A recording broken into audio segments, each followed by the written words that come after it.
Hello students, तो कैसे हैं आप लोग। तो स्टूडेंट्स, आज हम डिस्कस करने जा रहे हैं जेईई एडवांस्ड के मैकेनिकल प्रॉपर्टीज ऑफ फ्लूइड्स के प्रीवियस ईयर्स के क्वेश्चंस।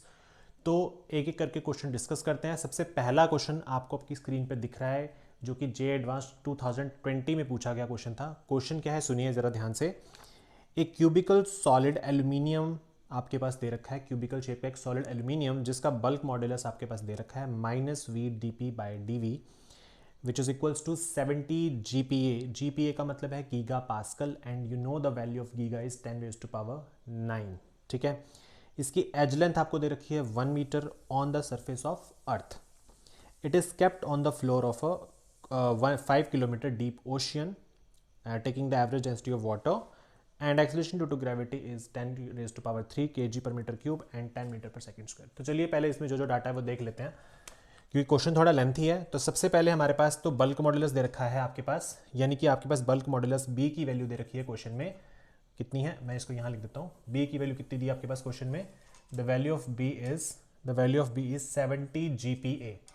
तो GPa का मतलब है, क्या हम इसको 70 इंटू 10 की पावर 9 पास्कल में लिख सकते हैं? बिल्कुल लिख सकते हैं।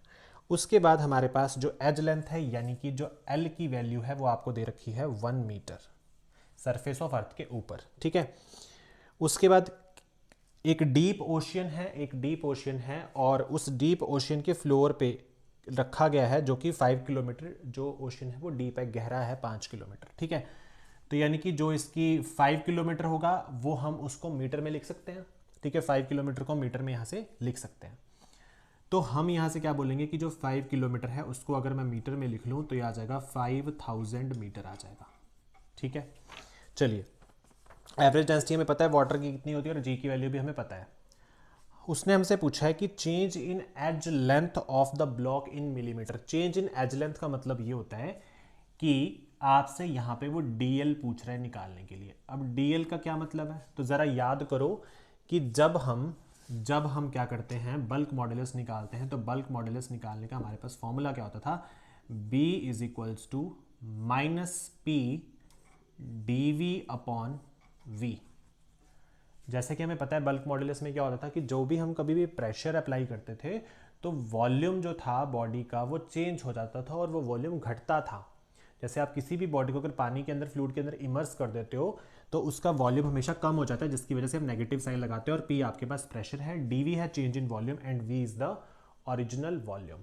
तो अगर मैं यहाँ से इस चीज़ को ऐसे लिख लूँ कि dV/V is equals to -P/B। ठीक है, अच्छा ये 5 किलोमीटर क्या होगा, ये H हो जाएगा ना मेरे पास, क्योंकि ये ओशियन की जो गहराई है, डेप्थ है। ठीक है ना, तो क्यूबिकल सॉलिड कॉलम जो था वो हमारे पास दे रखा था। ठीक है, और ये कहाँ है, सरफेस ऑफ अर्थ पे है। It is kept on a floor of 5 kilometre deep ocean. ठीक है, समझ गए आप बात को। तो उसने हमसे ये चीज़ पूछी कि डीएल निकालना है। अब हम डीएल तक कैसे पहुँचे, ये सवाल पैदा होता है।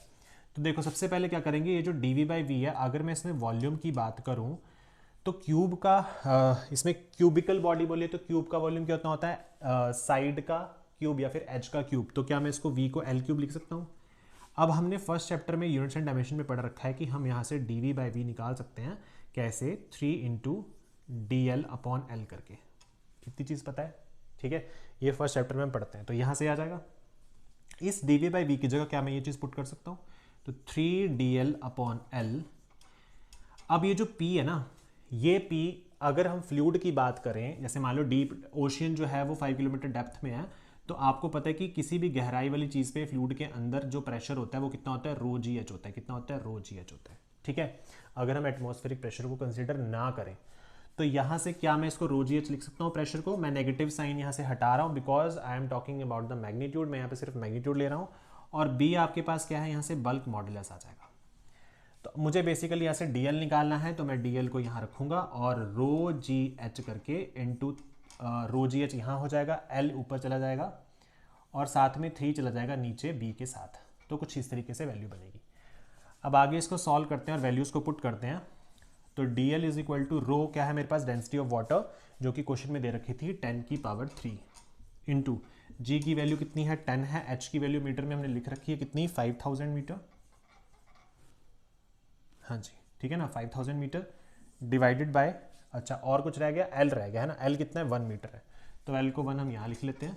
डिवाइड कर देंगे इसको 3 एंड साथ में क्या आ जाएगा हमारे पास यहाँ पे बी कितना है, बल्क मॉड्यूलस 70 इंटू 10⁻9 दे रखा है।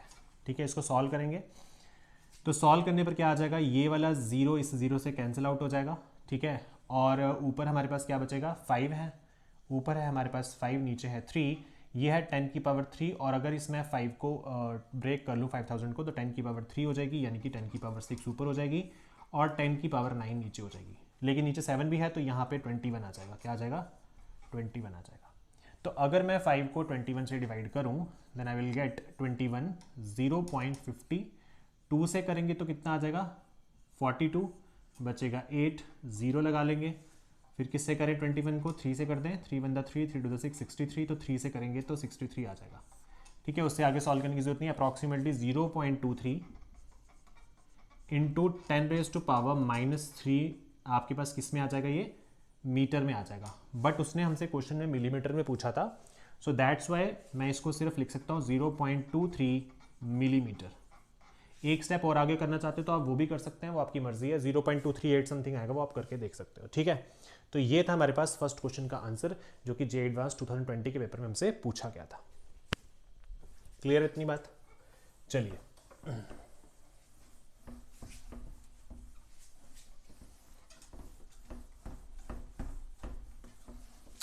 अब चलते हैं अपने सेकंड क्वेश्चन की तरफ। तो सेकंड क्वेश्चन हमारे पास 2016 के पेपर में पूछा गया था। 2016 के पेपर में पूछा गया था सेकंड क्वेश्चन। सेकंड क्वेश्चन है आपके सामने स्क्रीन पे दिख रहा होगा, consider the 2 solid spheres P and Q each of density 8 ग्राम पर सेंटीमीटर क्यूब। हमारे पास कोई 2 सॉलिड स्फीयर्स हैं, एक है P और एक है Q, और इनकी हमारे पास डेंसिटी दे रखी है दोनों की 8 ग्राम पर सेंटीमीटर क्यूब दे रखी है, दोनों की डेंसिटी मतलब रो की वैल्यू दे रखी है। ठीक है, डायमीटर दे रखा है 1 सेंटीमीटर, इसका डायमीटर है 1 सेंटीमीटर, इसका डायमीटर है 0.5 सेंटीमीटर।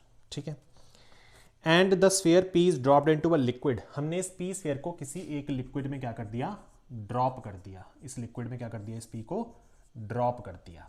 ठीक है, उसके बाद इस लिक्विड की डेंसिटी दे रखी है हमारे पास 0.8 ग्राम पर सेंटीमीटर क्यूब दे रखी है, और इसी लिक्विड की विस्कोसिटी दे रखी है क्वेश्चन में 3।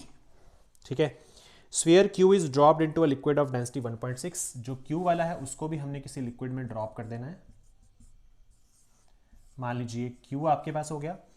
इस लिक्विड की हमारे पास जो डेंसिटी है वो दे रखी है 1.6 ग्राम पर सेंटीमीटर क्यूब, और साथ में इसकी हमें विस्कोसिटी दे रखी है, ईटा की वैल्यू 2 है। तो क्वेश्चन पूछा है रेशियो ऑफ टर्मिनल वेलोसिटी बताना है P एंड Q का। तो मतलब कि रेशियो बताना है टर्मिनल वेलोसिटी VT का एक P के लिए और एक Q के लिए, एक P के लिए और एक Q के लिए। हमने दोनों की टर्मिनल वेलोसिटी की रेशियो बतानी है। तो जे एडवांस 2016 में पूछा गया ये क्वेश्चन था। करें इसको सॉल्व। तो सबसे पहले हमें क्या आना चाहिए, हमें टर्मिनल वेलोसिटी का फॉर्मूला आना चाहिए। तो what is the formula for terminal velocity? We know that कि जो टर्मिनल वेलोसिटी होती है that is VT is equal to 2/9 r² rho minus sigma into G divided by eta. This is the formula for the terminal velocity. ठीक है, तो यहां से पहले अगर मैं निकाल लूं, पहले अगर मैं P के लिए निकाल लूं टर्मिनल वेलोसिटी तो कितनी होगी, 2/9 r²। तो देखो r² कितना है, P बॉडी के लिए रेडियस कितना था यहाँ पे 1 सेंटीमीटर। तो अच्छा ये तो डायमीटर था ना, क्वेश्चन में डायमीटर दिया था, इसको रेडियस में चेंज कर लो। 1 सेंटीमीटर अगर डायमीटर है, पूरा ये डायमीटर है, तो रेडियस कितना हो जाएगा 1/2। तो यानी कि आ जाएगा 1/2 का होल स्क्वायर आ जाएगा इंटू रो माइनस सिग्मा। तो देखो जो रो है आपके पास वो ये है 8 ग्राम पर सेंटीमीटर क्यूब, माइनस सिग्मा कितनी है आपके पास डेंसिटी दी हुई यहाँ पे, ये है 0.8। कितनी है 0.8। ठीक है, और साथ में है G, और डिवाइड कर दो इसको आगे में, G को भी मैं नहीं लिख रहा। ईटा की वैल्यू कितनी दे रखी है इसके लिए, 3 दे रखी है, तो इसको मैं 3 नीचे लिख लेता हूँ ऐसे। ठीक है, अब हम क्या करेंगे, इसको नीचे लिखेंगे VT Q के लिए। तो VT Q के लिए कितना आ जाएगा, अगेन 2/9 इंटू इसके लिए रेडियस कितना हो जाएगा 0.5 डिवाइडेड बाई 2 का स्क्वायर अपॉन इसके लिए ईटा की वैल्यू है 2, 8 माइनस 8 तो कॉमन है दोनों के लिए, और साथ में क्या आ जाएगा 1.6 ये आ जाएगा। ठीक है, और साथ में G की वैल्यू में 10 और 10 दोनों तरफ मान लेता हूँ। अब अगर मैं इस P अपॉन Q की वैल्यू दोनों को आपस में डिवाइड कर दो तो क्या क्या चीज़ें कैंसिल आउट हो रही हैं, 2/9 से 2/9 कैंसिल हो रहा है, ठीक है। उसके बाद 10 से 10 भी कैंसिल हो रहा है। क्लियर है इतनी बात, ठीक है ना। अब हम क्या करते हैं, इस 1/2 को लिखते हैं, तो ये 1/2 कितना आ जाएगा, 1/4 आ जाएगा। मैं यहाँ पे रेशो बना देता हूँ दोनों की, यानी कि VTP आ गया और नीचे आ जाएगा VTQ। तो ये हो जाएगा हमारे पास 1/4, क्या हो जाएगा 1/4। ये वाला 3 जो है, ये वाला 3 नीचे चला जाएगा, ठीक है, और ये वाला 2 कहाँ चला जाएगा, ऊपर चला जाएगा, ठीक है ना। ये वाला 3 नीचे हो जाएगा और ये वाला 2 ऊपर चला जाएगा, क्योंकि हमने P/Q निकालना है। तो 1/4, 8 में से 0.8 माइनस करेंगे तो कितना बचेगा, 7.2 बचेगा। कितना बचेगा, 7.2। तो मल्टीप्लाई बाय 7.2 और अपॉन में आ जाएगा यहाँ पे 3। फिलहाल के लिए मैं 3 यहीं लिख रहा हूँ, डिवाइड यहाँ पे 0.5/2 है, तो इसका स्क्वायर करना पड़ेगा, तो यानी कि 5/20 हो जाएगा।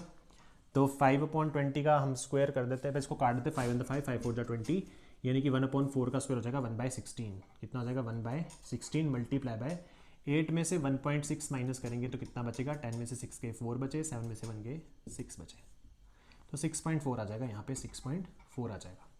और इसका जो 2 है, इसका जो 2 है वो यहाँ आ जाएगा, इसका 2 यहाँ आ जाएगा। अब इसको सॉल्व करते हैं और देखते हैं क्या आंसर आता है। ये दोनों टर्म्स नीचे चले जाएंगे और ये दोनों टर्म्स ऊपर चले जाएंगी। So we will get 7.2 upon 6.4 multiply by 16 और 2 ऊपर चले जाएंगे और 4 और 3 नीचे आ जाएगा। सो वी विल गेट 4 4 जा 16, ठीक है। इसके पॉइंट से इसका पॉइंट कैंसिल हो जाएगा, मैं उसको हटा देता हूँ। 3 से ये नंबर कट जाएगा, 3 1 जा 3, 3 2 जा 6, 3 4 जा 12, ठीक है। अगेन 4 1 जा 4, 4 1 जा 4, 4 6 जा 24, 2 1 जा 2, 2 8 जा 16 एंड 8 1 जा 8, 8 3 जा 24। So the answer will be 3। So मैं कह सकता हूँ कि VTP divided by VTQ that should be equal to 3। So this is your final answer. So this is your final answer of this question. तो ये था JEE एडवांस 2016 के paper में आया हुआ मैकेनिकल प्रॉपर्टीज ऑफ फ्लूइड्स का question. तो मैंने इस पूरे चैप्टर को सीरीज वाइज अपलोड कर दिया यूट्यूब पे, और साथ में मैंने कॉम्पिटिटिव एग्जाम्स के क्वेश्चन जैसे आपको कहा था वो भी साथ में अपलोड कर दिए। आई होप आपको ये वीडियो अच्छी लगी होगी। Thank you so much.